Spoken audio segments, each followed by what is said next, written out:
Nous sommes toujours dans la continuation de ce qu'on a commencé en début d'année, à savoir le thème de l'église de disciples. Il y a à peu près 3 ou 4 dimanches, nous avions vu que je devais commencer une série intitulée Disciples. D.I.S.C.I.P.L.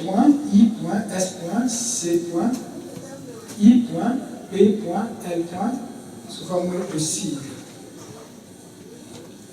Et pour cette série, le premier message c'était discipline, c'est-à-dire le disciple face à la discipline. Nous avions vu cela dans le sens individuel et dans le sens collectif. Sur le plan individuel, toi, en tant que disciple, tu dois te discipliner. Sur le plan collectif, en tant que groupe, en tant qu'église, nous devons nous discipliner. C'est important de savoir que si on ne se discipline pas, l'ennemi pourra facilement nous distraire. Et que personne n'aimait la discipline. J'avais montré l'image de la vie spirituelle n'est pas comme notre télécommande où tu t'assois devant ta télé, tu prends une télécommande, tu dis je veux la chaîne 2, je veux la chaîne 3, chaîne 4, sans effort. Tu veux te déplacer, tu entres dans l'ascenseur, tu appuies un bouton, ça t'amène au 10e niveau. Personne n'aime les efforts. Et je disais aussi que la discipline nous exigeait de marcher chacun dans son couloir. J'avais présenté 5 couloirs dans lesquels chacun devait marcher. Et je précisais que dans ton couloir, tu n'as pas à regarder ce que fait l'autre dans son couloir. Question de le jalouser ou de vouloir faire comme lui. Regarde à Christ et à ce que toi tu fais, demeure dans ton couloir. Fais-toi une discipline pour pouvoir marcher dans ton couloir afin que l'œuvre de Dieu se réalise comme il aura voulu. Et je disais, si tu quittais ton couloir pour entrer dans un autre couloir, tu serais en train de nuire. Et ton perfectionnement risque de retarder longtemps. Je disais aussi qu'en se disciplinant, dans le monde, on a un diplôme à la fin. Il y a un diplôme. Mais en Christ, le diplôme, tu ne le verras pas physiquement. C'est un trophée que le Seigneur nous promet, mais nous marchons avec certitude que nous marchons pour lui. Et ce qu'il a dit que nous sommes, nous le sommes, et nous le faisons tel qu'il le dit. Les médailles que dans le monde on te donne, il y a médaille d'or, médaille d'argent, médaille de bronze. L'apôtre Paul nous a conseillé, on l'a vu avec un Corinthien, que ceux qui courent dans le stade courent, et lui, l'apôtre Paul, il dit, je cours comme étant le seul qui devait remporter la victoire. C'est-à-dire, quand je cours, les autres courent avec moi, mais je me préoccupe de ce que moi je fais. Et je traite, il dit, durement mon corps. Donc, en faisant la discipline, je suis en train de traiter durement mon corps afin d'avoir ce trophée qui est au bout, qui m'attend, au bout du parcours. Et j'ai conseillé de ne pas écouter les païens, parce qu'eux, ils ne connaissent rien. J'ai conseillé de s'abandonner à Dieu lui-même, parce qu'il est le seul qui peut nous guider. J'ai conseillé qu'en faisant de la discipline, c'est sûr que notre intimité avec Christ va croissant. Donc la discipline n'est pas seulement parce que je veux faire mourir les œuvres de la chair, mais ça me rapproche du Seigneur et je vis en intimité avec lui. Et le Saint-Esprit étant le seul guide qui nous permet de nous assurer que nous marchons dans l'intimité avec Christ. Et je disais aussi que ce perfectionnement, c'est l'apôtre Paul, je le prends toujours comme le modèle dans ce message, c'est qu'il dit, je cours comme étant le seul à remporter le prix. C'est-à-dire quoi? Je dois servir Dieu de toutes mes forces. C'est-à-dire, je fais tout, avec majuscule, tout. Comme si, écoutez-moi bien, comme si le résultat dépendait de mes efforts. Mais en même temps, j'attends ce trophée avec patience, comme si rien ne dépendait de moi. Je cours, comme si je suis le seul à remporter le trophée. Je cours, sachant qu'on est nombreux à courir, mais tellement je suis concentré sur mon couloir et sur mon appel, que je donne tout, comme si le résultat dépendait de moi, c'est-à-dire de mes efforts. Mais en réalité, je m'attends aussi au Seigneur, comme si rien, en majuscule aussi, ne dépendait de moi.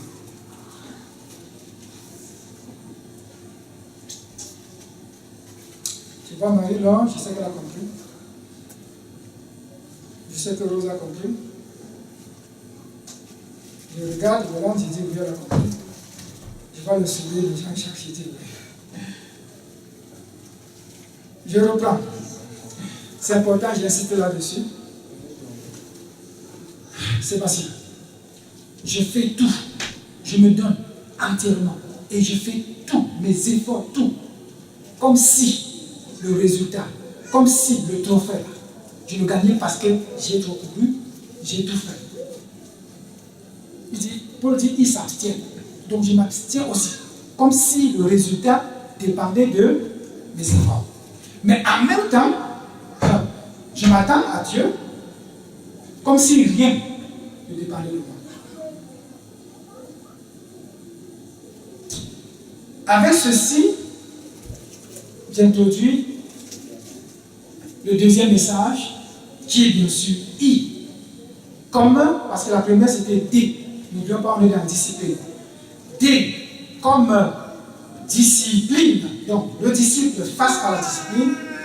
Le I comme indispensable, inséparable, mais pas important. On pourrait rentrer maintenant, on l'a compris. I comme indispensable, inséparable, mais pas important. Ça veut dire quoi? Ça veut dire tout simplement que lorsqu'on regarde Jésus qui est venu sur la terre, avant qu'il n'arrive sur la terre, dans leur conseil, je mets leur au pluriel, dans leur conseil, le Père dit, je cherche un homme qui va aller et qui va faire tout. Jésus dit, me voici et j'y vais. Il est venu sur la terre pour accomplir la mission. Et je pense que la parole nous dit, tout est accompli. C'est-à-dire, il a réussi la mission entièrement. Est-ce qu'il a tout donné? Oui. En tant qu'homme, il a marché sur la terre pour réaliser ce qu'il avait à réaliser. Bien évidemment, il était Dieu.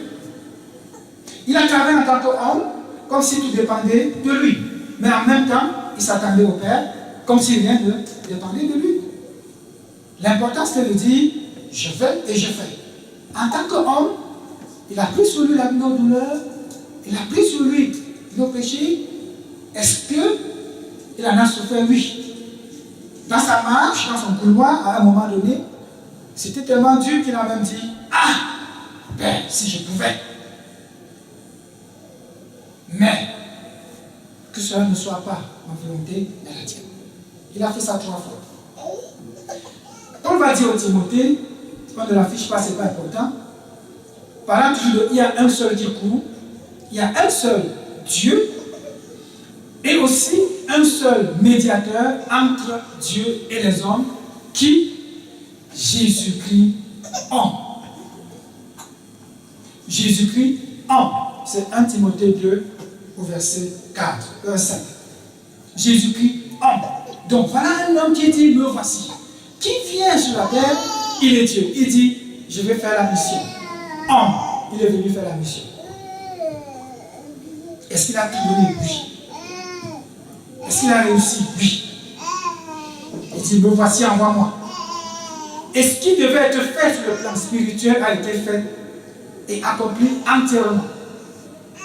Mais le hic, c'est que celui-là qui a tout fait, en partant, a dit, allez, faites de toutes les nations.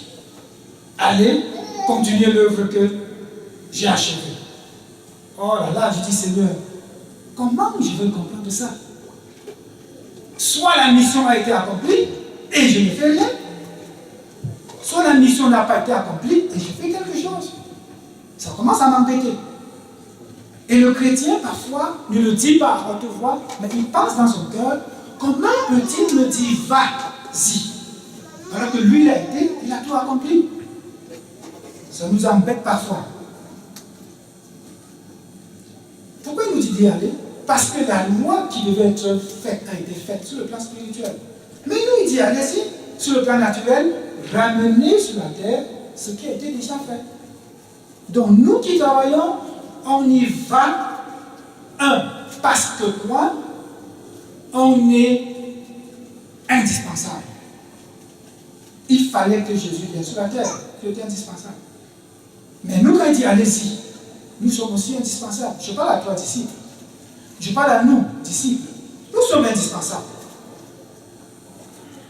Ésaïe 6, on va le mettre au tableau, 6, verset 8. Ésaïe 6, verset 8.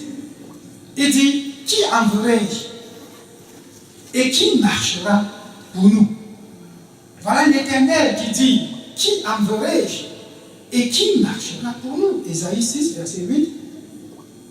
J'entendis la voix du Seigneur disant, qui enverrai-je et qui marchera pour nous? Je répondis, me voici, envoie-moi. Quand le Père dit, toi disciple, j'ai besoin de toi, tu es libre de dire, Seigneur, me voici, envoie-moi. Ou encore, Seigneur, je ne suis pas capable. Seigneur, je ne peux pas.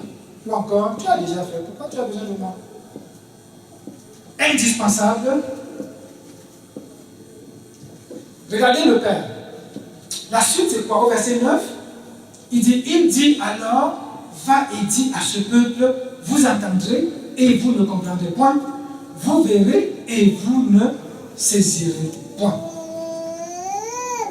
Voilà, Dieu veut annoncer à un peuple. Il a son message. Ce n'est pas le message qui est important. Je veux seulement te démontrer que toi, disciple, tu es indispensable.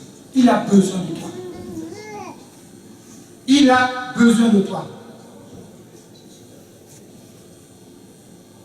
Isaïe dit, me voici, envoie-moi. Je vais aller annoncer. Nous, parfois, on dit, oh Seigneur, je ne peux pas y aller. Non, nous sommes indispensables. Prenons le cas de Moïse. On va le voir dans Exode 3, mettons le verset 7.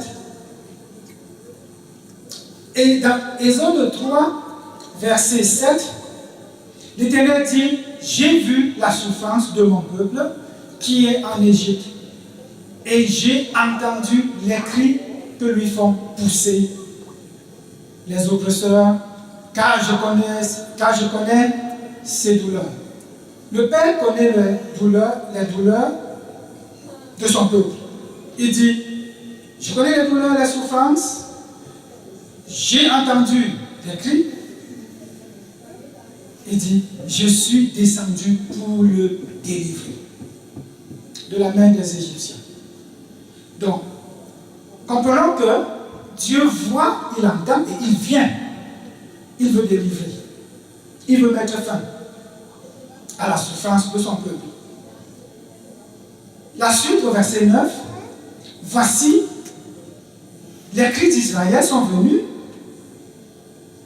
jusqu'à moi. Et j'ai vu l'oppression que leur font souffrir les Égyptiens. Maintenant, va, je t'enverrai auprès de Pharaon et tu feras sortir d'Égypte mon peuple, les enfants d'Israël. On voit un Dieu qui vient nous dire, j'ai entendu les souffrances. Non, j'ai vu les souffrances, j'ai entendu les cris. Je descendrai pour le délivrer. C'est je qui descends pour délivrer.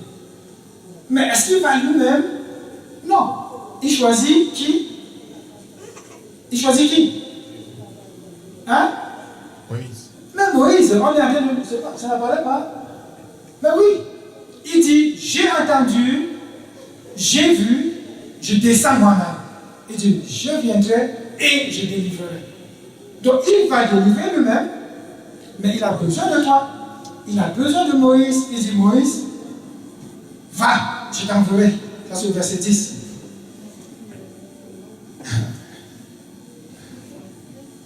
Moïse au verset 11 va dire, qui suis-je pour aller vers Pharaon et pour faire sortir d'Égypte les enfants d'Israël? Il n'a pas compris. Il se dit, tu m'envoies, je ne suis pas puissant, je ne sais pas parler, je suis petit, je suis ceci, je connais ces gens-là. Tu m'envoies moi? Il ne connaissait pas. Quand il dit, je t'envoie, il vient avec toi. D'où inséparable. Il, comme indispensable, il a besoin de moi. Inséparable, il est avec moi.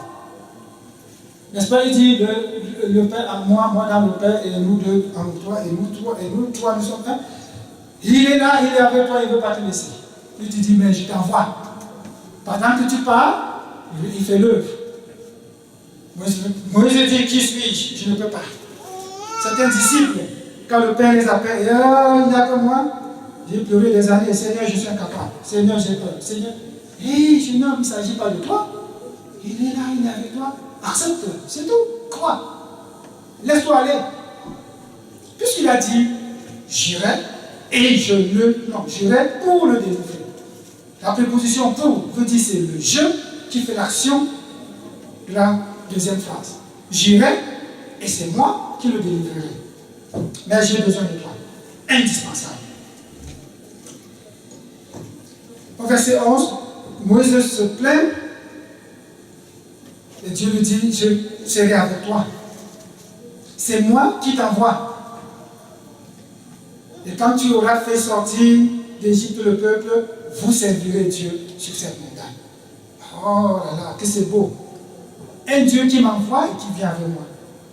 Un Dieu qui dit, j'ai besoin de toi, vas-y, mais il est avec moi. Exode 6, verset 6, c'est le je qui appelle, c'est le je qui envoie, et c'est le je, le moi, qui fait. Donc quand on dit une année de disciple, frère, ma soeur, tu peux craindre. Mais je te conseille de ne pas craindre. Parce qu'il ne s'agit pas de toi, tu ne connais rien. Il ne s'agit pas de toi, tu peux dire, je suis petit. Mais il s'agit de lui. Il dit, je suis l'Éternel, je vous affranchirai des travaux dont vous chargez les Égyptiens. Je vous délivrerai de leur servitude et je vous sauverai à bras étendus et par de grands jugements. Regardez combien de fois et je pensais, je dis, Seigneur, si je me mets dans ce contexte où tu rappelles qui tu es, où tu dis, je suis l'Éternel, je vous affranchirai, je vous délivrerai, je vous sauverai. Et je voyais l'image de cet enseignant qui dit aux élèves, taisez-vous, je suis l'enseignant ici. J'entends ça, je regarde, il manque d'autorité. Je vois un père qui se lève, il est énervé, il dit à la femme, c'est moi l'homme dans cette maison. Les enfants, c'est moi votre père. Je secoue la tête. Je dis, le père n'a pas compris, il a perdu l'autorité. Est-ce que c'est le cas ici? Dieu a-t-il besoin de nous rappeler qu'il est Dieu? Est-ce qu'il est fâché? Il ne connaît rien? Non. Pas du tout. Mais parfois, c'est important de rappeler qui il est.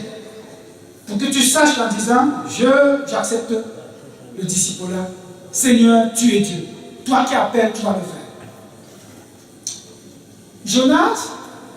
Jonas pouvait craindre, pouvait s'opposer, pouvait dire, Seigneur, je refuse. Un prophète qui à un moment donné refuse d'aller faire ce que Dieu dit. Il s'oppose. Il croit qu'il va fuir loin de la face de Dieu. Commencez par Genèse 1, vous allez voir.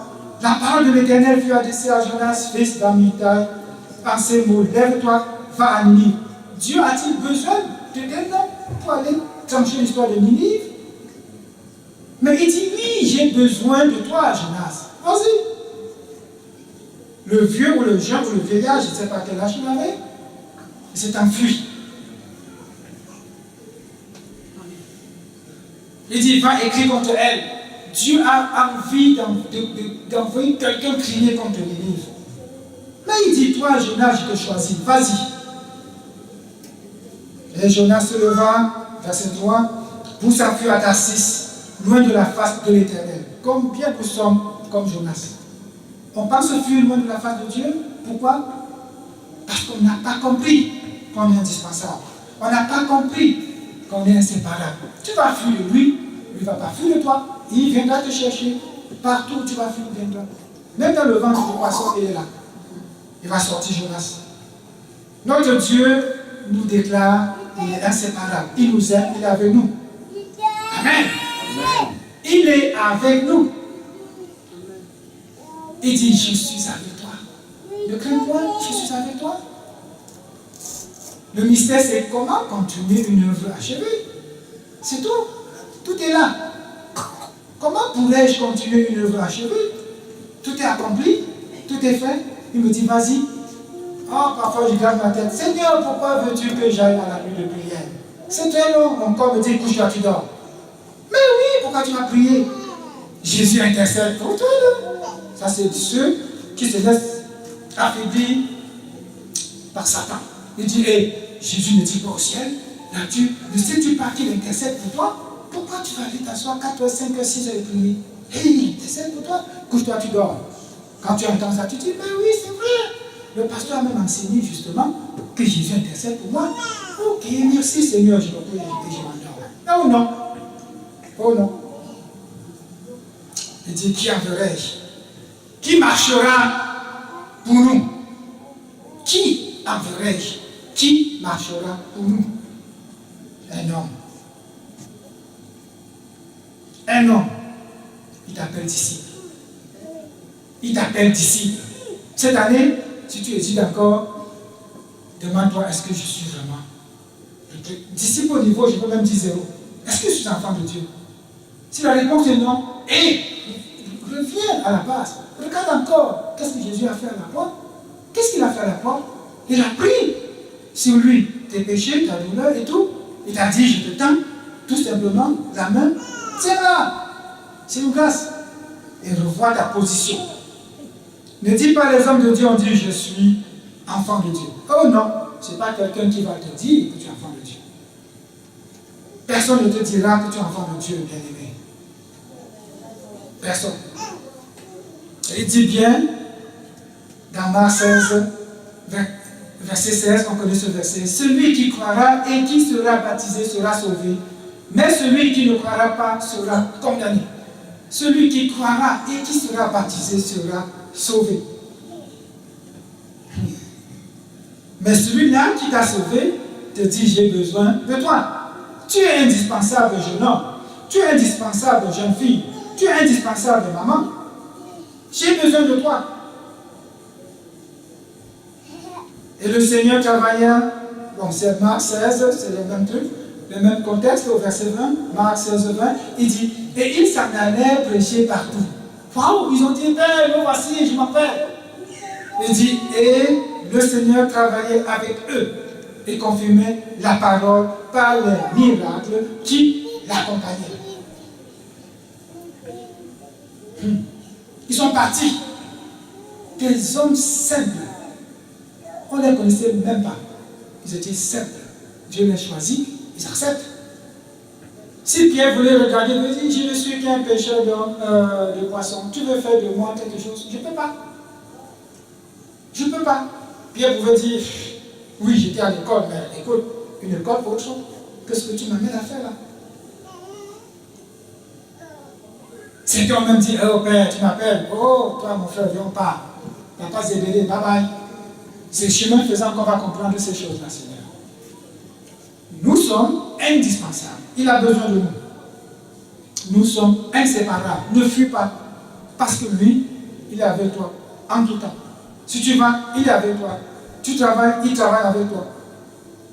C'est dommage que parfois on se comporte comme si c'est nous qui devions faire pour nous et pour l'autre. Oh non, tu es dans ton couloir, jeune homme.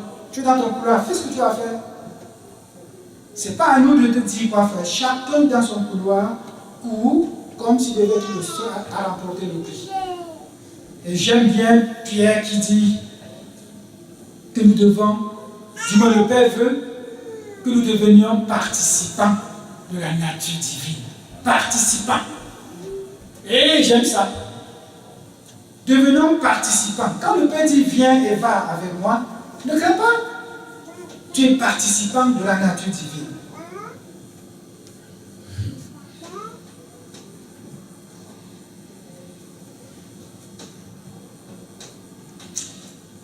Maintenant que tu sais que tu es important, maintenant que tu sais que tu es indispensable et que tu ne peux pas fuir loin de la face de Dieu, bien-aimé, écoute bien ceci. Tu n'es pas important. Ça, c'est le gros du message. Tu n'es pas important. Pas du tout. Certains frappent le poitrine en disant vous verrez si, vous verrez si. Tu es quoi? Tu n'es rien. Tu n'es pas important. J'étais dans une église au pays. Il y a un pasteur qui dit venez ici, venez ici. Les gens s'allient. Il dit je vais prier pour vous. Et vous verrez si dans 7 jours vous n'êtes pas tous guéris. Je dis oui, c'est bien d'avoir la foi. Mais le nombre de jours que tu comptes, insensé que tu es, comment peux-tu limiter Dieu? Tu vois, Dieu devient la télécommande là. On a compté 1 jour, 2 jours, 3 jours, 4 jours, 5 jours, 6 jours, 7 jours. Waouh, tout le monde sera guéri. Qu'est-ce qui se passe si au 8e jour quelqu'un guérit? On va dire, mais pourquoi c'est 8 et non 7? On va commencer à réfléchir. Les gens vont se fâcher pour rien. Tu n'es pas important. Ne te prends pas pour quelqu'un d'important, mon frère. Ma soeur, ne te prends pas pour quelqu'un. Tu n'es pas important. Oui, tu es indispensable. Disciple, tu es indispensable. Il a besoin de toi. Oui, il ne va pas se séparer de toi. Tu es inséparable aussi de lui. Si du moins, tu maintiens la marche ferme avec le Seigneur. Mais tu n'es pas important. Et pour voir qu'on n'est pas important, je prends le même texte que mon frère a pris le dimanche passé. Il a parlé de ce roi, il est passé rapidement là-dessus. Je reviens là-dessus pour nous rappeler un homme qui s'est pris pour important. Il s'agit de 2 Chroniques 26. Il a parlé de Osias, je reprends. Dieu veut qu'on en parle encore ce matin. 2 Chroniques 26. Je prends quelques versets seulement. On va regarder versets 1 à 4. Et après, on va voir quelques-uns aussi. Tout le peuple de Juda prit Osias, âgé de 16 ans, et l'établit roi, à la place de son père Amathia. Osias rebâtit Élo et la fit rentrer sous la puissance de Juda. Après que le roi fut couché avec ses pères, Osias avait 16 ans lorsqu'il devint roi. Et il régna 52 ans à Jérusalem. Voilà un enfant de 16 ans qui règne pendant 52 ans. Sa mère s'appelait Jéconia de Jérusalem. Il fit ce qui est droit aux yeux de l'Éternel. On le prend à 16 ans, pendant 52 ans qu'il règne, il fait tout ce que Dieu veut. Il est content de servir Dieu. Il fait comme Dieu veut. Pourquoi? Indispensable, inséparable. Entièrement comme avait fait son père. Il s'appliqua à chercher Dieu pendant la vie de Zacharie, qui avait l'intelligence des visions de Dieu. Et dans le temps où il chercha l'Éternel, Dieu le fit prospérer. Pendant qu'il cherchait la face de Dieu, Dieu l'a appelé, il est important, Dieu lui dit, ok, écoute, tu es roi, il est content, il sait Dieu, Dieu l'accompagne partout et le rend prospère. Regardez ce qui va se passer au verset 6. Il se mit en guerre contre les Philistins et il bâtit les murs à Gath, des murs de Jabné et les murs, ainsi de suite. Au verset 7, Dieu l'aida contre les Philistins. Dieu va l'aider. Donc il est roi, il combat, Dieu l'aide. Allons-y au verset 28. Les Ammonites faisaient des présents à Osias. Et sa renommée s'étendit jusqu'aux frontières de l'Égypte. Car il devint très puissant. La renommée, ça monte. Il devient puissant. Osias bâtit des tours à Jérusalem, sur la porte de l'angle, sur la porte de la vallée et sur l'angle, et il les fortifia. Il bâtit des tours. Regardez le roi. Il devient puissant, sa renommée va jusqu'aux extrémités, jusqu'aux frontières de l'Égypte. Il devient comment? Il devient, vous ne voyez pas encore? On peut déjà prévoir.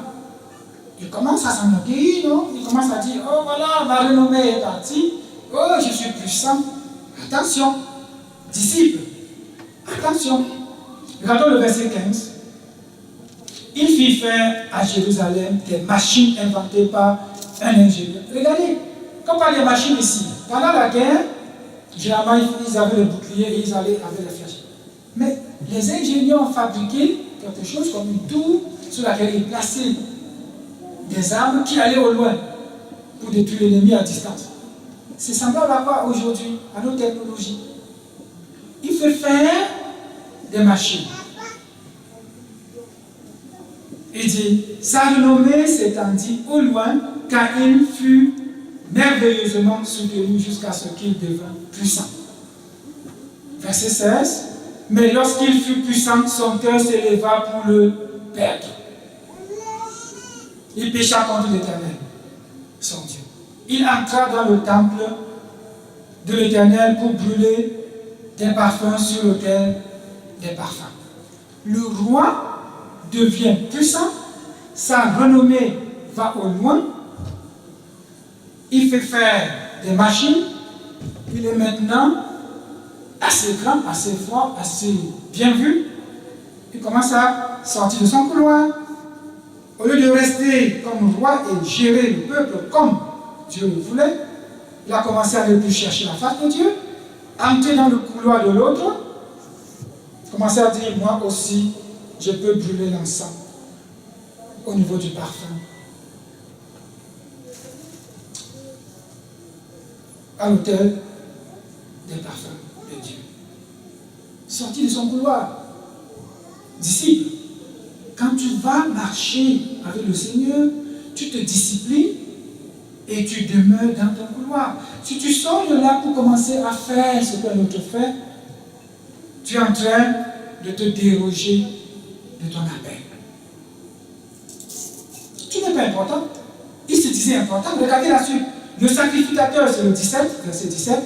Le sacrificateur Azaria entra après lui avec 80 sacrificateurs de l'Éternel, hommes courageux. Pour l'aborder, il fallait même être courageux.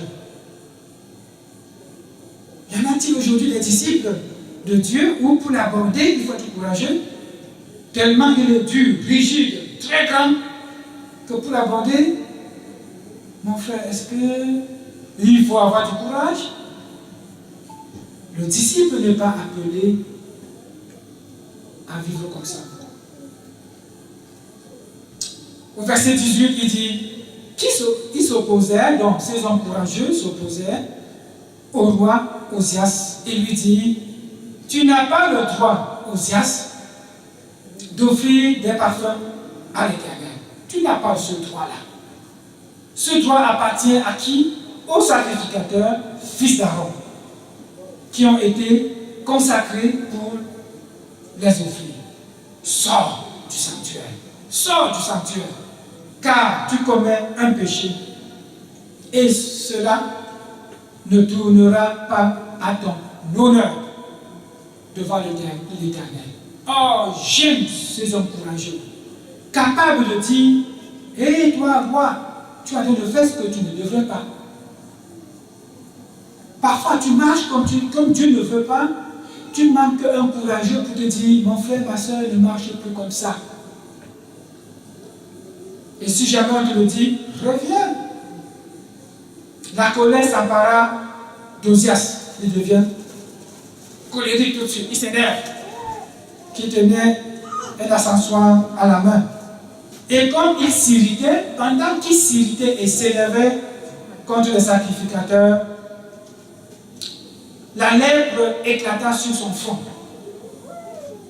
La lèpre éclata sur son front. Je vais sauter et aller au verset 20.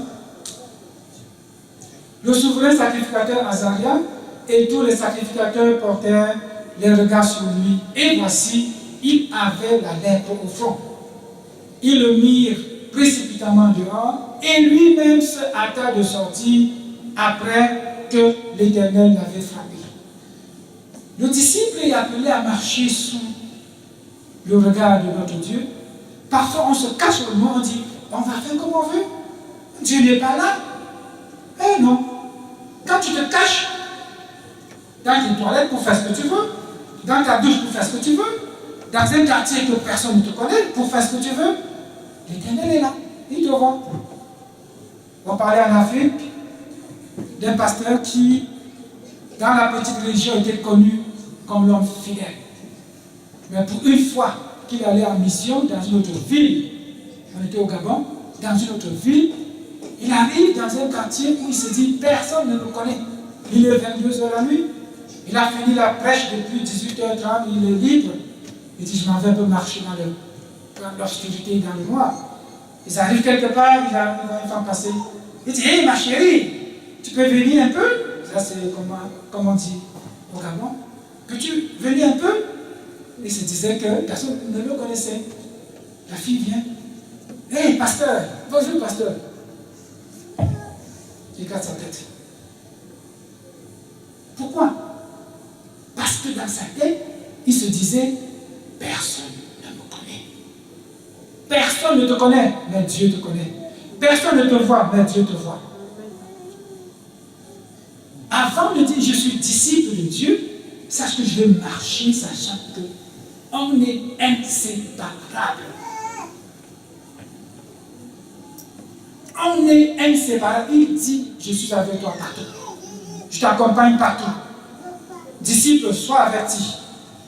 Ne crois pas que tu vas vivre comme tu veux. Fais ce que tu veux. Non. Le Père dit, je suis avec toi et partout. Comme indispensable, j'ai besoin de toi. Comme inséparable, nous sommes un. Mais seulement tu n'es pas important. Laisse le Seigneur agir en toi.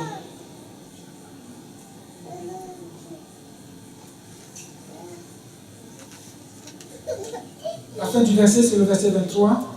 La toute dernière phrase. Et Jotam, il mourut, ok, et après ça, Jotam, son fils, régna à sa place.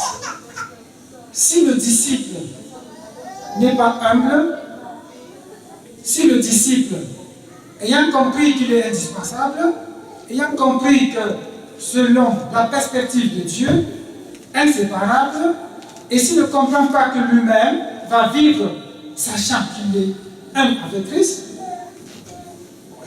il risque de tomber dans le piège de l'orgueil. Il risque de tomber dans le piège de l'orgueil. Et quand tu lis Isaïe, après, au verset 2, verset 17, oui, on peut le mettre au tableau pour terminer. Isaïe 2, verset 17. L'homme orgueilleux sera humilié. Disciple, si tu es orgueilleux, tu seras humilié. Et le hautain, l'homme hautain, sera abaissé. L'Éternel seul sera élevé ce jour. Nous marchons sachant que on est indispensable. Le Père a besoin de nous. Il nous veut pour aller annoncer, pour aller déclarer, pour aller sauver, pour aller libérer. Mais en réalité, comme il a dit à Moïse, j'ai entendu, j'ai vu. J'ai vu quoi? La souffrance. J'ai entendu quoi les cris, mais je suis descendu pour délivrer mon peuple. Mais j'ai besoin de toi. Pendant que je marche en tant qu'enfant de Dieu, en tant que disciple de Dieu, que je sois appelé au ministère, les 5 qu'on avait cités la dernière fois, je sais que mon couloir est là. Et je sais que je marche dans mon couloir dans l'humilité. Amen. On va se tenir debout et dire merci à Dieu. Priez le Père de nous faire marcher dans l'humilité. Priez le Père de nous faire, oui, il nous fait comprendre comme il est indispensable. Mais que l'orgueil ne monte pas en nous en disant, Seigneur, si je suis indispensable, tu ne peux rien sans moi. Au contraire, qu'on nous dise, Seigneur, tu m'as choisi, je suis indispensable, mais dans l'humilité, je veux marcher avec toi. Seigneur, nous voulons, comme Église, nous tenir devant toi, reconnaissant au Père que tu as besoin de nous. Tu as des gens que tu vas envoyer dans ce quartier. Tu as des gens que tu vas utiliser, Seigneur, pour enseigner ta parole, enseigner tes connaissances. Tu as même nos mains, Seigneur, que tu vas utiliser, Seigneur, pour guérir, pour ceux qui sont médecins. Seigneur, tu as encore choisi de nous dire ce matin encore combien tu veux qu'on sache qu'on est inséparables. Oui, Père, tu as dit celui qui est mort pour tous, afin que quiconque croit en lui devienne un avec toi. Nous sommes un avec toi et nous voulons demeurer un en toi, Seigneur. Que partout où nous allons seuls, cachés n'importe où, que nous soyons conscients que nous sommes un avec toi.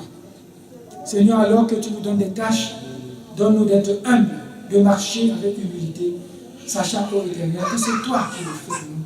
Sachant, ô Dieu, que c'est toi qui fais toutes choses. Tu as dit, Seigneur, que tu rends grâce. Comment le dire encore? Tu résistes aux orgueilleux, oui. Et tu fais grâce aux hommes. Seigneur, fais-nous grâce. Et donne-nous, ô Père, de demeurer humbles en toi. Seigneur, alors que nous partons d'ici, nous savons que tu es avec nous, que tu es en nous. Accompagne-nous, Seigneur, dans toute la journée. Donne-nous encore, Seigneur, d'œuvrer pour toi. Que partout où nous sommes, Seigneur, qu'on puisse savoir que nous sommes en toi, que nous sommes avec toi. Toi, tu es en nous. Seigneur, utilise-nous pour tes propres desseins.